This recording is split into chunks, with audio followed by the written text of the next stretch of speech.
를 쏟으신 주님의 그 사랑에 힘입어 이 시간 이 자리에 함께 나왔사오니 하나님의 공률하심을 덧입는 시간이 되게 하여 주시고 성령님 임재하심과 기름 부으심의 역사가 있는 예배가 되게 하여 주시옵소서. 성령이 운행하시는 시간들이 우리 마음에 임하기를 원하오며 나의 모든 존재를 맡기는 시간들이 되기를 간절히 소원합니다. 오늘도 성금요일을 맞이해서 하나님께서 계획한 모든 일들을 베풀기에 부족함이 없는 시간들이 되게 하여 주시고 모든 것을 이루신 것을 바라보며 나갈 수 있는 귀한 종들이 다 될 수 있도록 인도해 주시옵소서. 예수님의 거룩하신 이름으로 기도하옵나이다. 아멘. 스가랴서 4장 1절로 14절까지 봅니다.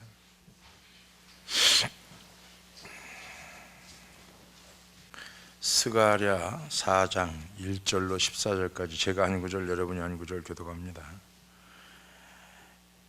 내게 말하던 천사가 다시 와서 나를 깨우니 마치 자는 사람이 깨우임 같더라.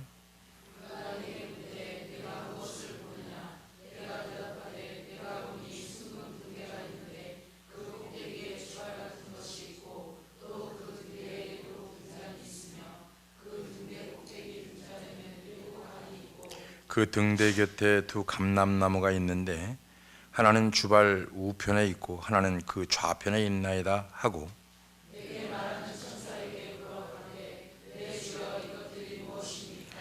내게 말하는 천사가 대답하여 가라되 네가 이것들이 무엇인지 알지 못하느냐? 내가 대답하되 내 주여 내가 알지 못하나이다.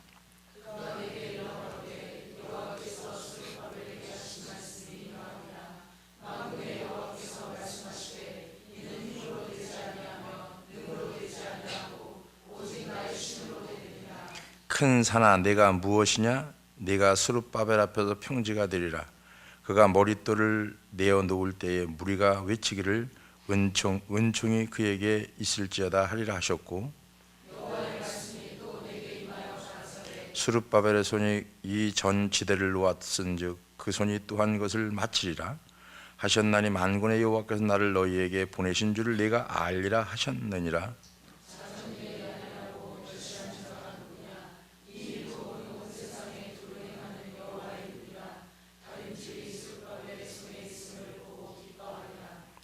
내가 그에게 물어가로되 등대 좌우 두 감람나무는 무슨 뜻이니까 하고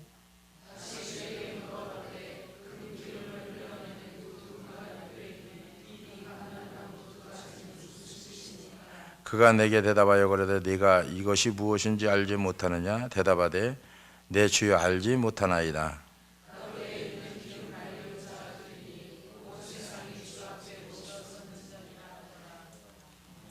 할렐루야. 내가 이루리라는 제목을 가지고 오늘을 나누고자 하는데 사회에서 보면 어떤 일을 효과적으로 하기 위해서는 자신이 무엇을 잘할 수 있는지 분석해서 자신의 능력에 따라서 일을 해야 된다라고 가르칩니다. 그렇게 살아가는 게 맞는 거죠. 그런데 하나님께서 하나님이 하시는 일을 보면은 그러한 기준에 맞지 않는 게 거의 99%입니다.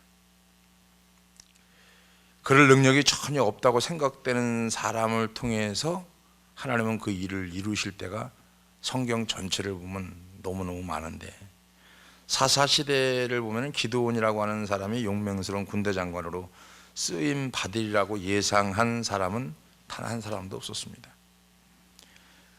그는 당시 미디안 사람들을 두려워서 포도즙 짜는 큰 통 속에 숨어서 밀을 타작하는 어떻게 보면 큰 겁쟁이였습니다. 근데 하나님은 그를 큰 용사라고 부르시고 300명의 군사로 12만 명을 이기는 지도자로 사용을 합니다. 아모스 선지자는 양을 치는 목자였는데 과수원에서 이주 노동자로 일하던 사람이었는데 하나님이 아모스 선지자를 사용합니다. 베드로를 보면은 베드로 사도는 거친 성격의 어부였는데 다혈질이라 말도 거침없이 하는 지극히 평범한 사람이에요. 근데 그가 초대교회의 지도자로 수많은 사람을 구원하는 영적 지도자로 쓰임을 받는 일을 성경은 기록하고 있습니다. 많은 이들이 자신의 능력만 의존했다고 하면은 그들을 통한 하나님의 놀라운 역사는 결코 아마 일어나지 않았을 것이다. 그들에게 자신의 장단점을 평가한 이후에 능력에 따라서 할 것인지 말 것인지를 결정하라고 했다고 하면 그들은 아마 모두 도무지 감당할 수 없다고 하면서 모든 일을 다 포기했을 거예요. 자, 하나님께 쓰임받는 사람은 아마 그렇게 되면 하나도 없었을 것 같아요. 자, 베드로가 사도가 되는 일은 더더군다나 없었을 것이고, 다윗이 이스라엘 왕이 되는 일, 그것도 없었을 것 같습니다. 요셉이 애굽의 총리가 되는 일, 그것도 없었을 것 같아요. 느헤미야가 성벽을 재건하는 일, 그것 또한 더더군다나 없었을 것이고, 또한 바울이 선교사가 되는 일은 더더욱 없었을 것이다. 하나님께서 우리의 능력으로 할 수 없는 일을 이루시는 분임을 믿어지면 아멘합시다. 그러니까 우리가 할 수 없는 일을 우리를 통해서 이루시는 게 하나님인데, 하나님께서 우리가 때로는 하고 싶어 하지 않는 일을 시킬 때가 너무 많아요. 하고 싶지 않은 일을, 도저히 가능성이 없는 일 하나님이 하라고 그럽니다. 또 하고 싶은 마음이 없는데 절대로 하나님께서는 그렇게 안 하실 것 같은데 발걸음을 그리로 인도할 때가 너무나 많아요. 하나님께 쓰임받는 사람이 되려면 어떤 일을 결정할 때 반드시 두 가지 질문을 스스로 함으로써 분별할 수 있어야 되는데, 내가 하고 싶어도 하지 말아야 할 일이 있고요, 내가 하기 싫어도 해야 할 일이 있습니다. 하기 싫은 일인데 하나님이 발걸음을 저를 캄보디아로 보냈어요. 도저히 생각도 없고 나라도 모르고 가보지도 않고 어떤 계획도 없고 기도도 안 했고 그쪽을 방향을 틀어보지도 않았는데, 하나님이 어떻게 우연히 한 목회자를 통해서 저를 마침 설교하게 해서 캄보디아라는 나라를 처음 갔을 때, 시엠린 공항에서 내려가지고 바탄방까지 들어가는데 그때 당시 좀 비포장도로도 많았고, 그래서 한 4시간 가까이 들어간 것 같아요. 4시간 정도. 가도 끝이 없는 거예요. 4시간이면 부산 가는 거리거든요. 그 다음에 또 차가 좋은 것도 아니고 덜덜거리지, 의자도 마음에 안 들지, 또 뒤에는 금방 가는 줄 알았는데 뒤에 탄 분들은 또 이렇게 조그만 그 의자에 앉아가지고 막 덜덜거리면서 어떨 때 보면 털커덩거리면 머리가 차에 부딪힐 정도로다가, 그리고 4시간을 들어갔어요. 4시간을 들어가서 그 다음날 아침에 일찍 일어나서 또 차를 타고 2시간을 들어갔어요. 여장을 풀고 2시간을 또 들어갔어요. 2시간을 들어가고 나니까 아침밥은 먹는 둥 마는 둥 하고, 2시간을 들어가고 나니까 겹겹 산중에 교회라고 하는 거를 하나 뜬그러니 적어놓고 마차부터 시작해서 니아까 경운기부터 시작해서 꽉 들어찼는데 사람이 한 300여 명 가까이 이렇게 쭉 모여 있더라고요. 야, 이런 데도 사람이 사나? 쉬운 말로 얘기하면 집도 없고 도시도 없고 동네도 없는 것 같은데 어디서 사람이 그렇게 많이 나왔는지는 몰라도 그렇게 많이 나왔어요. 어떻게 보면 우연히 내가 하고 싶지 않았는데도 불구하고 하나님은 그 일을 시켰고, 지금까지 그래서 캄보디아에 선교를 하게 된 동기가 그거고, 하나님의 발걸음을 옮겼으니까 그냥 순종하는 마음으로 주님이 하라고 하니까 아무 이유 없고 뭐 내세울 거 없고 가진 것도 없지만 주님이 그냥 가라고 그러니까 갔어요. 그게 오늘 캄보디아 센터가 세워지고 학교가 세워지고 또 부패가 만들어지고 그러면서 오늘날까지 온 겁니다. 이렇게 생각해 볼 때 때론 하나님의 일은 내가 하기 싫다고 그래서 안 시키는 게 아니고 내가 하기 싫어도 해야 하는 일이 있는 것 같아요. 내가 할 수 있는 일인가 아닌가 이것만을 따지게 되면은 나의 능력이 하나님의 일을 제한하는 잘못을 범하기 때문에 그냥 순종하는 마음으로 순종하고 갔더니 이제 오늘에 이른 거거든요. 우리 대개 내가 하고 싶은 일을 하고 내가 할 수 있는 일만 하기 때문에 하나님께서 하시는 일에 어떻게 보면 쓰임받지 못하고 한평생을 살아갑니다. 내가 주고 싶어야 주는 거지, 하나님이 원한다고 하면은 이런 거죠. 나귀 새끼를 주인이 주가 쓰시겠다 하라. 그럼 줘야 되는데 내 마음에는 아니란 말이에요.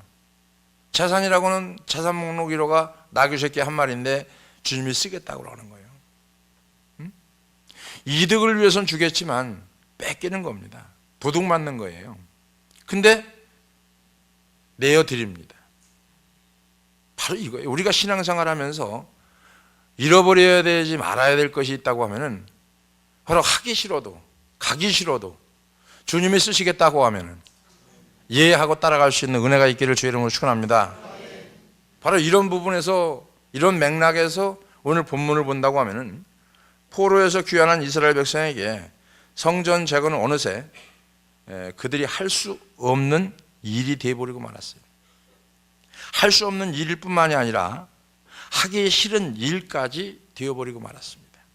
그 이유는 자신들의 능력으로 해보려고 했기 때문에, 그들은 자신들의 능력의 한계에 도달했고 그렇게 생각했을 때 중단이 됐고 그 후에 다시 시작하고자 하는 마음조차 사라지고 말아버렸습니다.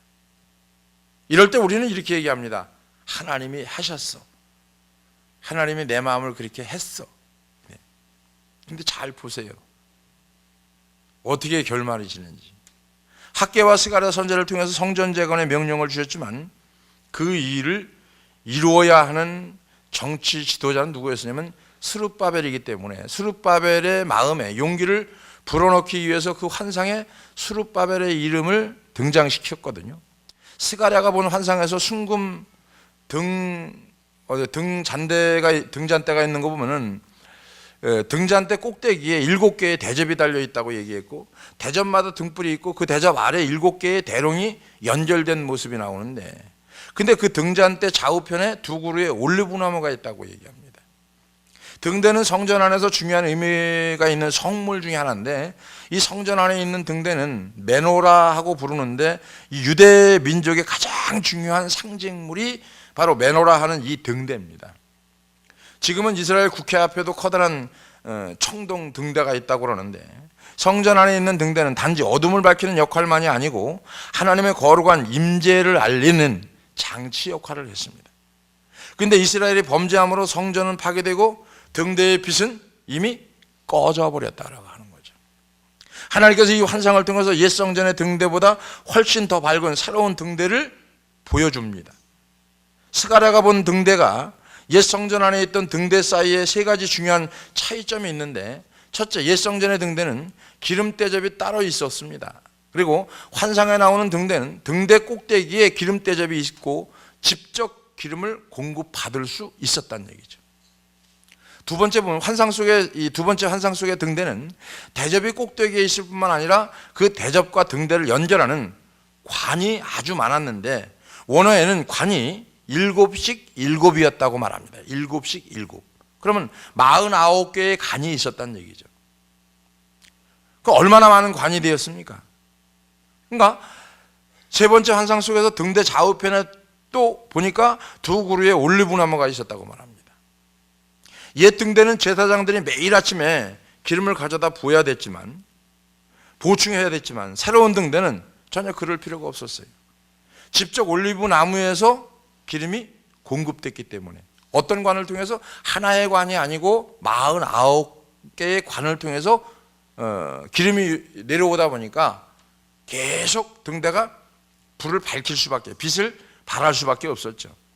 스가랴서에 보면은 스가랴 선지자에게, 천사에게 어떻게 합니까? 이것이 무엇이냐는 질문을 하는 거죠. 이제 여기 보니까 천사가 이 순금 등잔대가 의미하는 바를 설명해 주는데 스가랴 4장 6절에 얘기합니다. 4장 6절에 그가 내게 일러 가라되 여호와께서 스룹바벨에게 하신 말씀이 이러하니라. 만군의 여호와께서 말씀하시되 이는 힘으로 되지 아니고 능으로 되지 아니하고.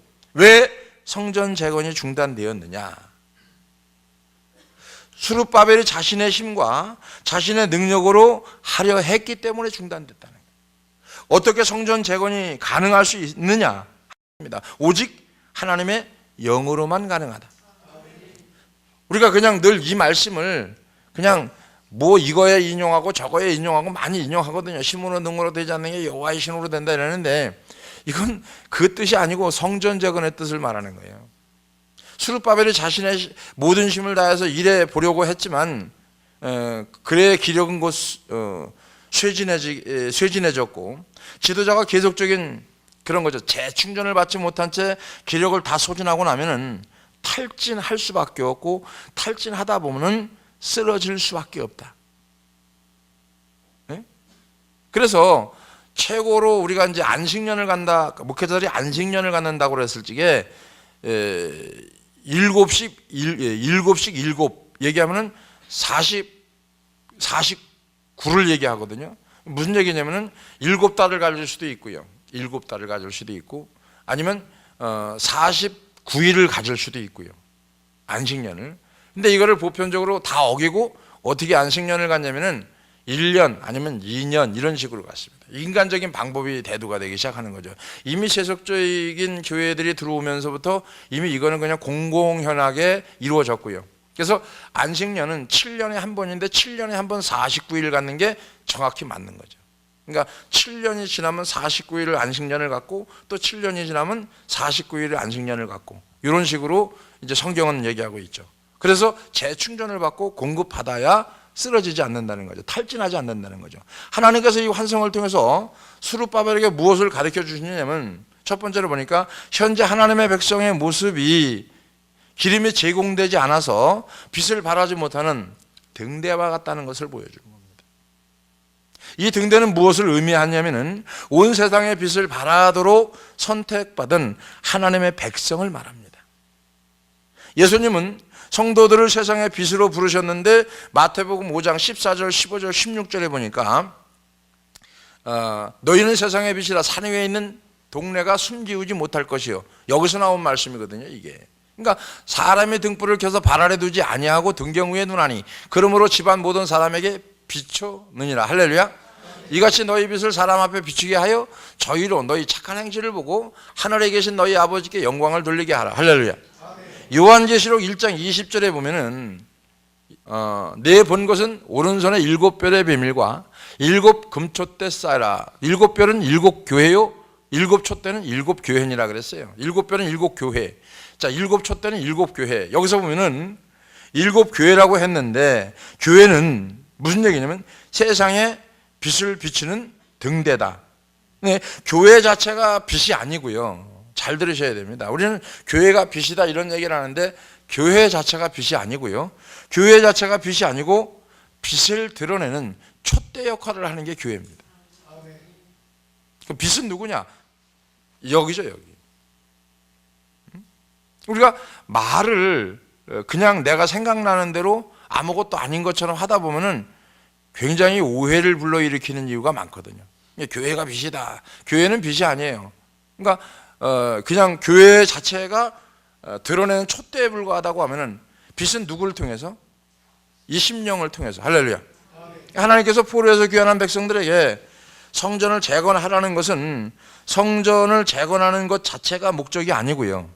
하나님의 임재하심을 회복하고 세상에 빛을 비추는 백성이 돼야 된다라고 하는 것을 촉구하는 겁니다. 그러니까 성전 재건의 목적을 둔 게 아닙니다. 하나님의 임재하심이 없는 성전은 빛을 발하지 못하는 등대가 될 뿐이고 그런 빛을 발하지 못하는 등대가 되면은 하나님께 버림받는다는 거죠. 그죠? 두 번째 환상에서 본 장차 하나님의 백성은 기름이 계속 공급돼야 밝은 빛을 발할 수 있게 된다는 것인데 등대가 빛을 계속 비추려면은 기름이 어떻게 됩니까? 계속 공급이 되어야 되거든요. 기름은 성령의 임재를 말합니다. 그래서 성경 시대의 기름은 빛을 비추는 연료가 되기도 했지만 그 기름 자체가 치유하는 약이 되기도 했어요. 올리브나무 기름이. 그래서 힘을 북돋아주는 식료품이면서도 깨끗하게 닦아주는 도구가 되기도 했고요. 성령의 역할을 가장 잘 상징하는 게 바로 이 기름이라고 하는 겁니다. 하나님께서 지금 하나님의 백성이 낙심하고 자포자기 상태에 있는 것은 성령의 기름 부으심을 경험해 보지 못했기 때문에 자포자기가 됐다는 거죠. 그래서 목사님이 늘 얘기하는 것처럼 교회를 다니면서 예수를 믿으면서 성령의 거듭남이 없으면 날마다 쓰러지고 자빠지고 자포자기 될 수밖에 없다는 거예요.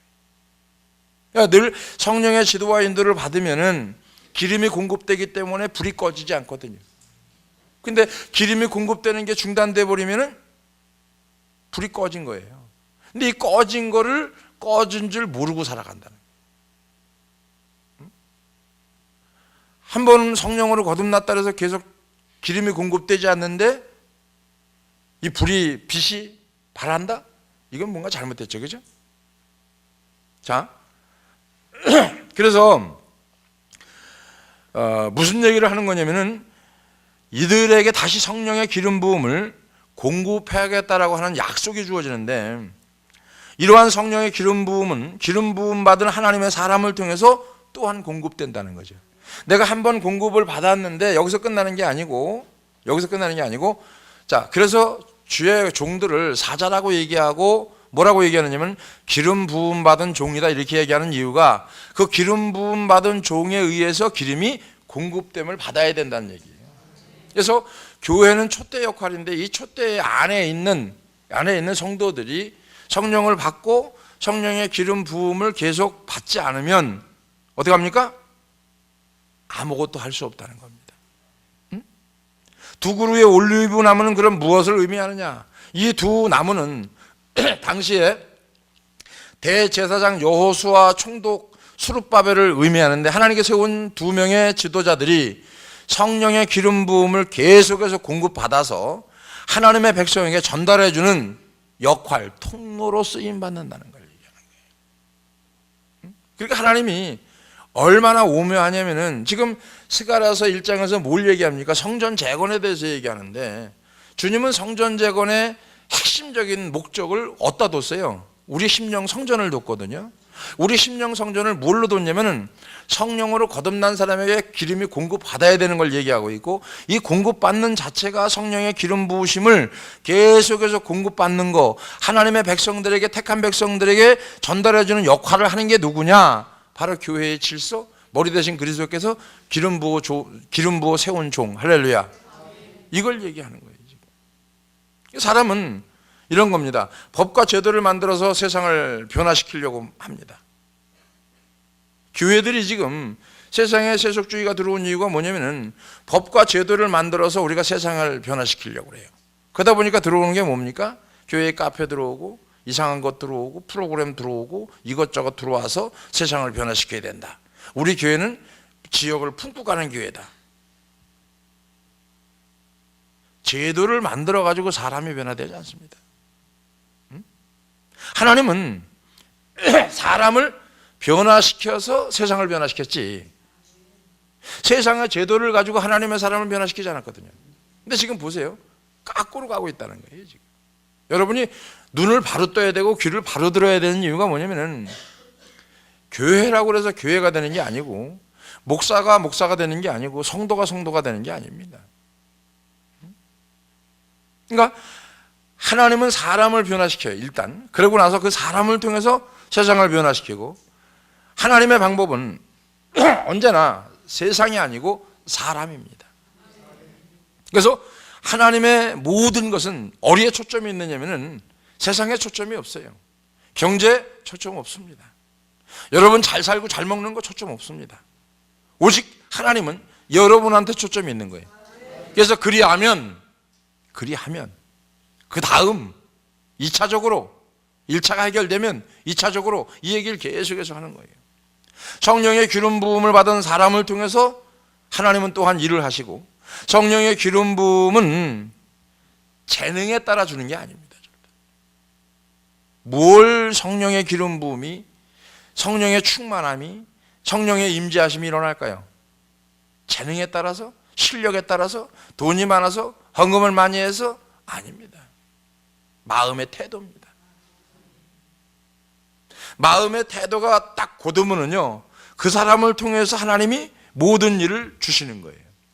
그래서 목사님이 16년 동안 얘기한 게 뭐냐면은 생각은 버려라.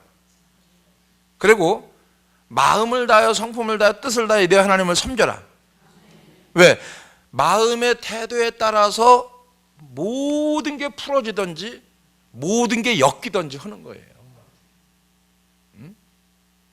마음이 풀어지잖아요. 마음이 딱 하나님께 탁 내려지기 시작하면 그때부터 하나님이 천군 천사로 말미암아 어떻게 합니까? 일을 하기 시작하는 거예요. 세상을 두루두루 다니면서 이 사람 마음을 만져서 이 사람 마음을 만져서 한 군데를 모아서 하나님의 사람에게로 쏠리게 하는 거예요. 이거를 성경 전체를 얘기하는 거예요 지금. 그래서 하나님 앞에 정결한 마음으로 전심을 다하는 한 사람에게 기름을 부어주시는데 역대하 16장 9절에 보니까 여호와의 눈은 온 땅을 두루 감찰하사 전심으로 자기에게 향하는 자를 위하여 능력을 베푸시나니 이 일은 왕이 망령 때에 행하였은즉 이후부터는 왕에게 전쟁이 있으리다 하매. 자 보세요. 다시 한번 봅니다. 16장 9절. 자 보세요. 자 땅을 두루 여호와의 눈은 온 땅을 두루 감찰하사 전심으로 자기에게 향하는 자를 위하여. 자기에게 향하는 자가 뭡니까? 마음이거든요. 마음. 응? 우리는 타고난 재능과 성령의 은사를 혼동하지 말아야 돼요. 근데 많은 교회들이 타고난 재능이 성령이 주셨다고 말합니다. 아니에요, 여러분. 그러면 저 같은 사람은 재능이 없어요. 그럼 아무것도 못 해야 돼요. 그죠? 왜?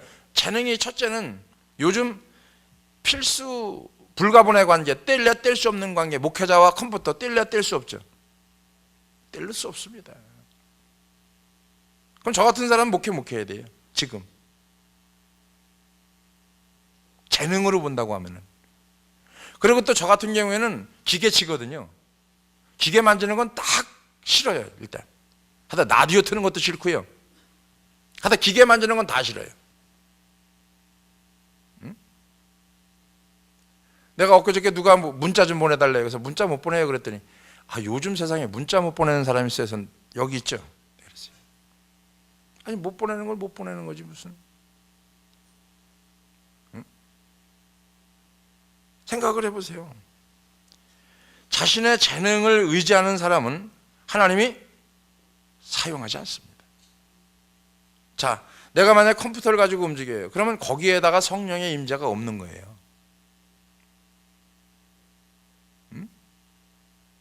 자, 필리핀 센터 애들이 컴퓨터를 하고 스마트폰을 하고 해요. 그 속에 성령의 임재가 있을까요? 없습니다, 여러분. 일어날 수가 없는 거예요. 왜? 그게 습관이 돼 있거든요. 응? 하나님께서 원하는 것은 한 가지입니다. 우리 재능 아니에요. 하나님이 원하는 것, 쓰시고자 하는 이유 한 가지입니다. 순종이에요. 순종. 응? 하나님께서는 때로 우리의 강한 영역이 아니라 약한 영역에서 우리를 섬기도록 인도합니다. 강한 영역이 아니고 약한 영역에서 부족한 것을 들었습니다. 그러고 보면 전 부족한 거 투성이에요. 잘하는 건 아무것도 없어요. 잘하는 건 아마 욕이나 잘할까? 잘하는 거 그거 하는 것 같아요. 하는 게 아무것도 없어요, 제가 보면. 응? 근데 너무 기가 막힌 거는, 제가 경험한 것 중에 기가 막힌 거는 아무것도 가진 게 없어요. 근데 희한하죠. 순종만 하면은요, 놀라운 성령의 은사가 나타나게 돼 있어요. 예비하신다는 거죠. 이미 두루다니면서 감찰하시고 예비하시고 준비하셔서 순종을 하면은 주시는 거. 수십 번씩 느끼면서도 이게 잘 안 돼요. 세상은 자신의 능력을 알고 일하라고 말하지만 성경은 자기를 부인하고 일하라고 말합니다. 자신을 부인하는 자를 통해서 성령의 능력이 역사하기 때문에, 성령의 능력이 역사하는 데 있어서 가장 큰 장애물은 자기 자신이거든요. 말씀을 전할 때나 기도할 때나 어떤 사역을 할 때 보면은 내 자신이 걸림돌이 되고 내 자신이 장애물이 되고 내 자신이 가장 큰 문제지 다른 게 문제가 없더라고요.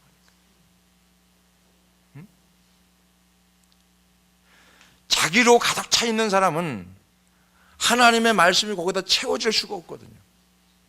자기를 죽이고 비우고, 그죠? 자기를 부인하는 사람은 성령의 능력이 채워지는데, 성령의 능력이 채워지지 않는 그 사람 속을 가만히 보면은 이런 거죠.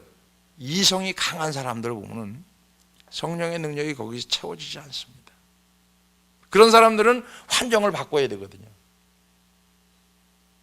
이성이 강한 사람들은 환경을 바꿔서 딱 고립시켜버리면은 하나님이 그 속에서 일하게 되어 있거든요.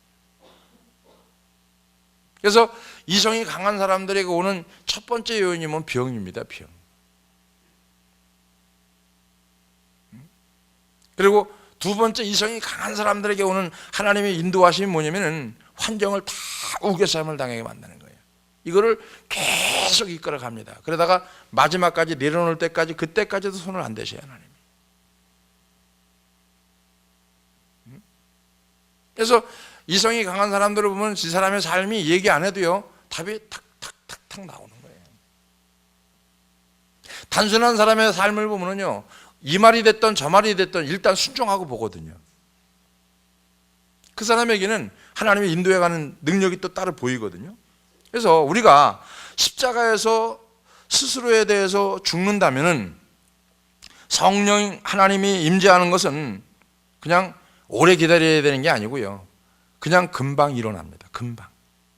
십자가에서 내 스스로 죽는다는 고백이, 죽었다는 고백이, 내가 그리스도와 함께 십자가에 못 박혔나니 그런즉 내가 산 것이야 내 안에 그리스도 사신 것이야, 요 고백이 되어지고 성령의 하나님이 내게 임재가 되어지면은 성령 하나님의 임재의 사건이 오래 기다리지 않아도 금방 일어나는 사건입니다.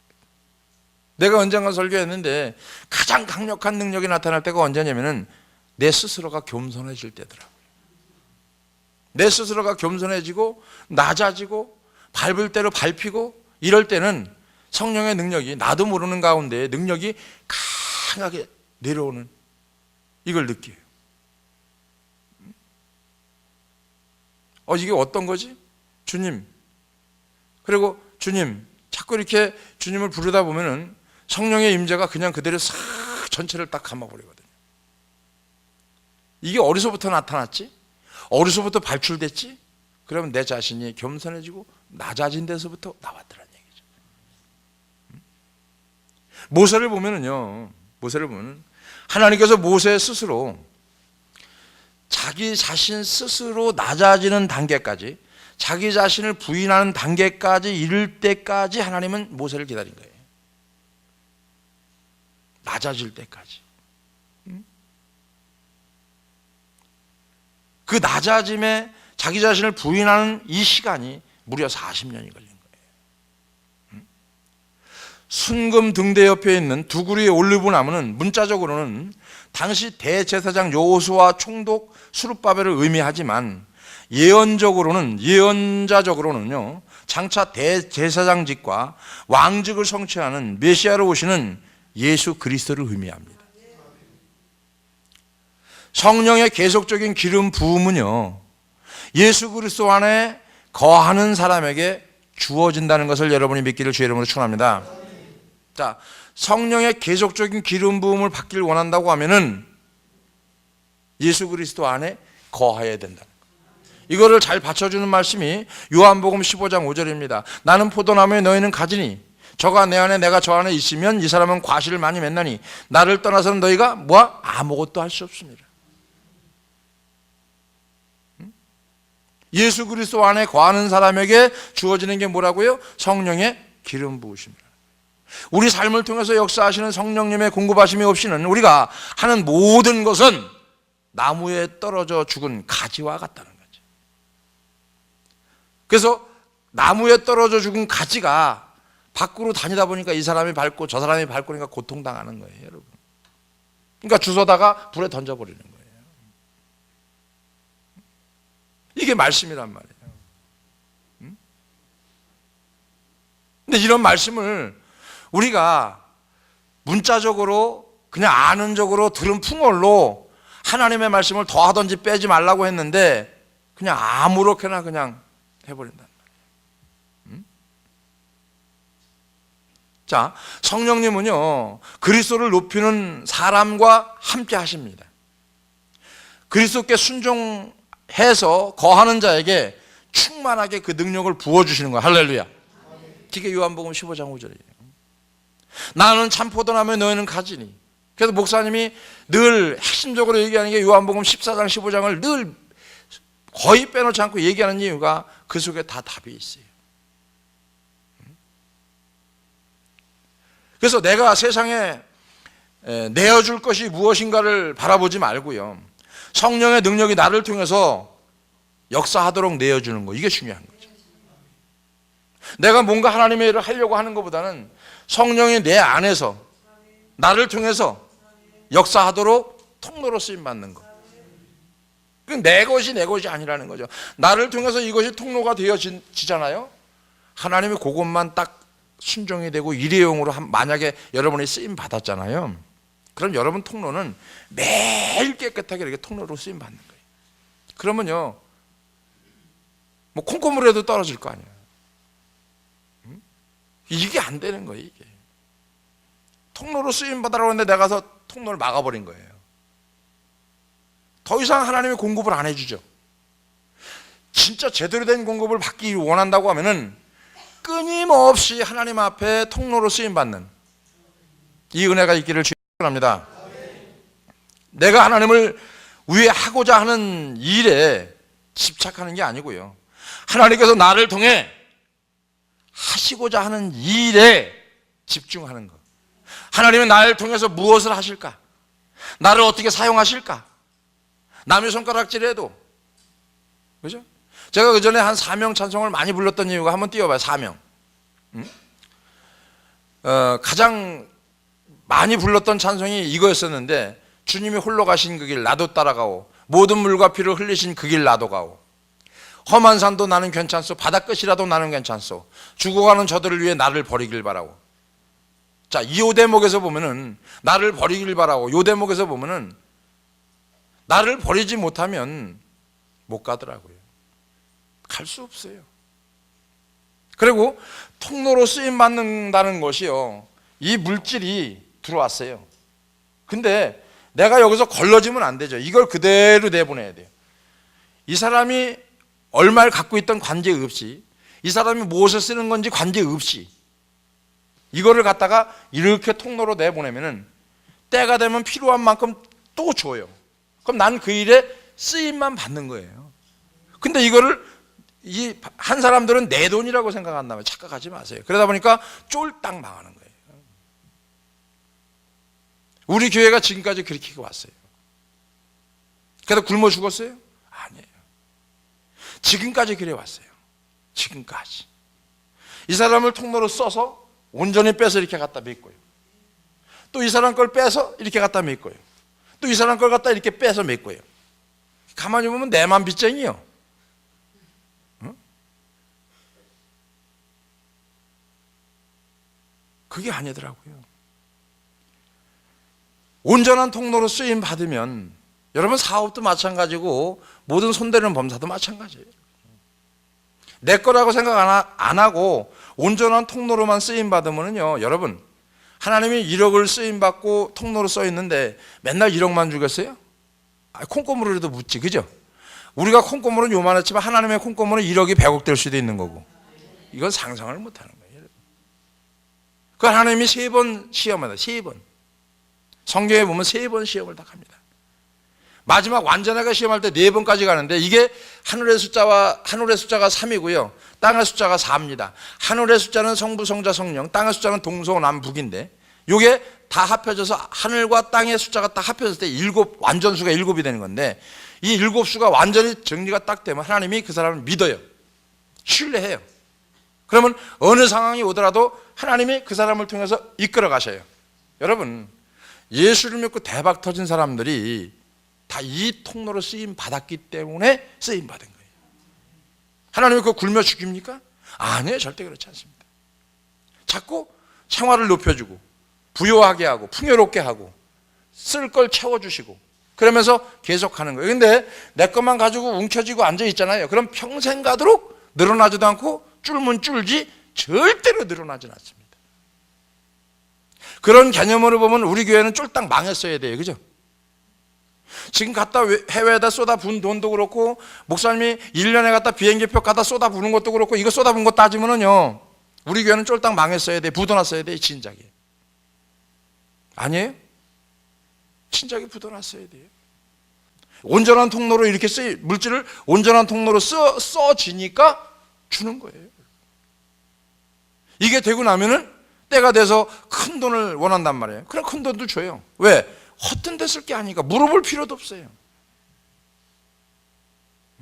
그래서 이게 온전한 통로로 이렇게 되면은요, 하나님이 손대는 범사마다 사람을 통해서, 물질을 통해서 이렇게 해서 저렇게 해서 채워나가는 거예요.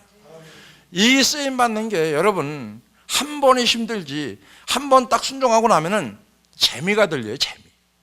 풀어지는 게 보이거든요. 이게. 하나님은 지금 그걸 원하시는 거거든요.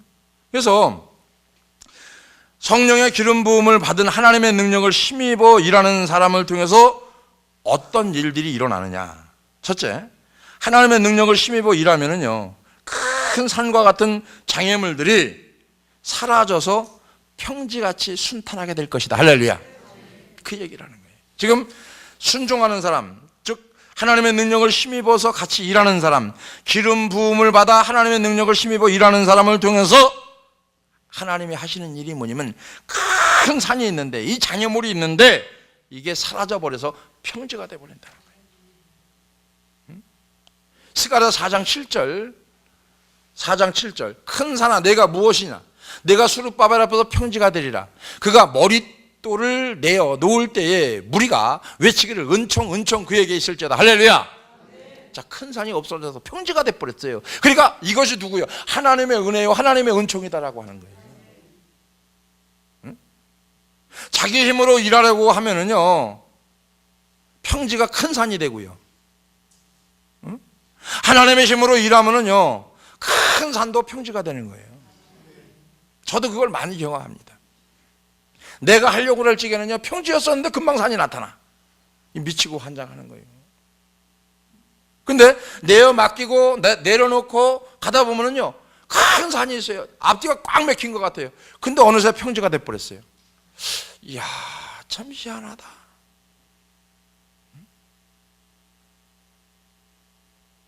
그래서 이번에도 저런 사건을 통해서 너무나 큰 것 같았어요, 산이. 근데 스가랴서를 준비하면서, 이야, 이게 평지가 되려고 그러는 거구나. 큰샘교회 16년 동안 왔던 산이, 조막조막한 산이 있었고 큰 산도 있었는데, 이 산이 이번 사건을 통해서 평지가 되기를 주의 이름으로 축원합니다. 아, 이게 깨달아지네. 그래, 눈물뿐이 안 나요. 아, 하나님이 이런 은혜를 주시려고. 그러니까 내 마음에, 아, 은총, 하나님께 영광이구나. 할렐루야.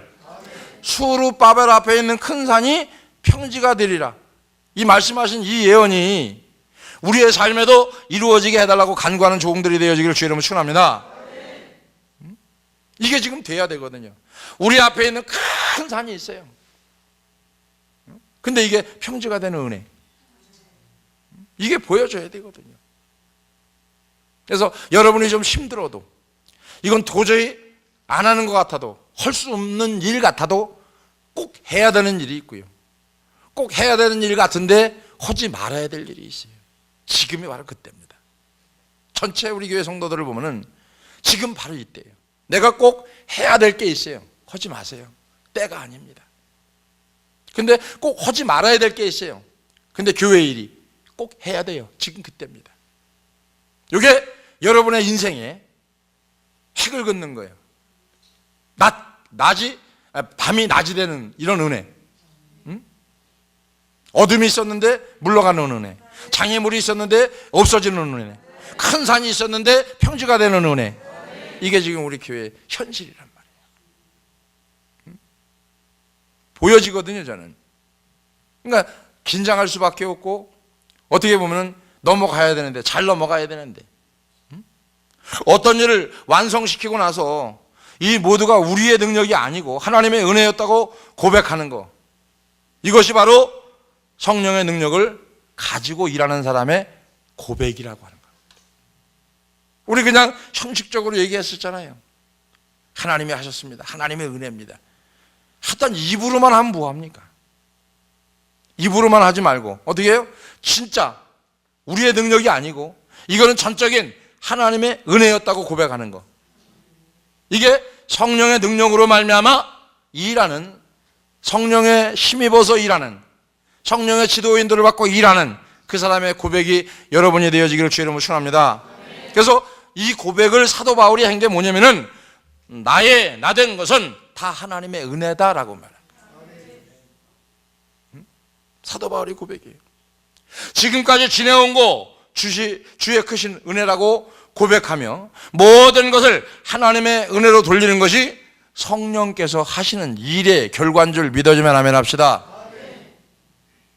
지금이 그때예요. 절대 여러분 지금 보이는 것 갖고 욕심 부리지 말고요. 반드시 하나님이 여러분의 삶을 하이클래스로 높여줄 때가 옵니다. 그때가 된 것 같아요. 제가 사실은 스가랴서 16년 동안 16년 동안 목회하면서 스가랴서 처음 열었거든요. 처음 열었어요 지금. 그렇게 보고 또 봤는데 80% 90%만 깨달아지 100% 깨달아지지 않아요. 열리지가 않아요. 근데 너무 기가 막힌 거는 말씀을 전할 때 겁이 나는 게 뭐냐면은 이게 내가 먼저 체험이 된다는 거예요. 이게 겁나는 거예요. 목회하고 16년 동안 스가랴서 처음 전합니다. 제가. 겁나는 거예요. 하루하루가 겁나고요. 하나님이 어떻게 인도해 가실까 겁나고요. 혹시 조금 삐뚤어 갈까 겁나고요. 그래서 처음부터 끝까지 우리의 능력이 아니고 하나님의 은혜로 이루어진 것이기 때문에 우리는 결코 어떤 면류관도 받아서도 안 되고 면류관을 벗어서 은혜를 주신 하나님 앞에 놓는 은혜가 주어지기를 주의 이름으로 축원합니다. 이거를 계시록 24장에 보니까 2장 4절. 자, 그러나 너희 책망할 것이 있나니 너희는 뭘 버렸다? 여러분 우리 신앙생활 할 때 뭘 버렸어요? 여러분 지금 처음 사랑 갖고 있어요? 갖고 있어요? 아니에요. 여러분 처음 믿을 때, 처음 은혜 받을 때, 성령 받을 때, 성령이 충만할 때, 은혜가 충만할 때, 말씀에 순종할 때 어떤 이유라도 그 말씀에 목숨 걸고 순종할 그런 시기가 있었거든요. 누구나가 다. 근데 왜 그걸 잃어버렸느냐? 그거를 내가 잃어버린 이유는 면류관을 내가 갖고 있다는 거예요. 다시 하나님 앞에 내려놓는, 그래서 다시 그 첫사랑을 회복하는 저와 여러분이 되어지기를 주의 이름으로 축원합니다. 성령께서 역사하시는 일에는 처음에는 불편하고 하찮게 여기던 사람들이 능동적으로 참여하며 기쁨을 누리게 되는데, 그래서 공동체가 이래서 회복이 되어야 된다는 겁니다. 하나님께서 하시는 모든 일을 처음에는 하찮은 일처럼 보일 수 있어요. 하찮아 보이는 작은 씨앗에서 큰 열매가 맺어지는 것처럼, 그죠?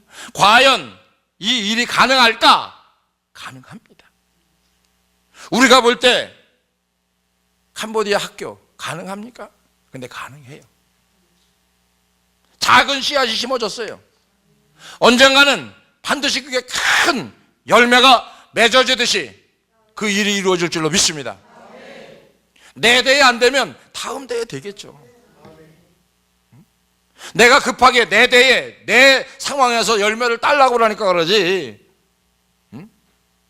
130년 전에 선교사들이 한국에 들어와 갖고 자기 눈으로 보기 위해서 열매를 심은 거, 씨를 심은 건 아니거든요.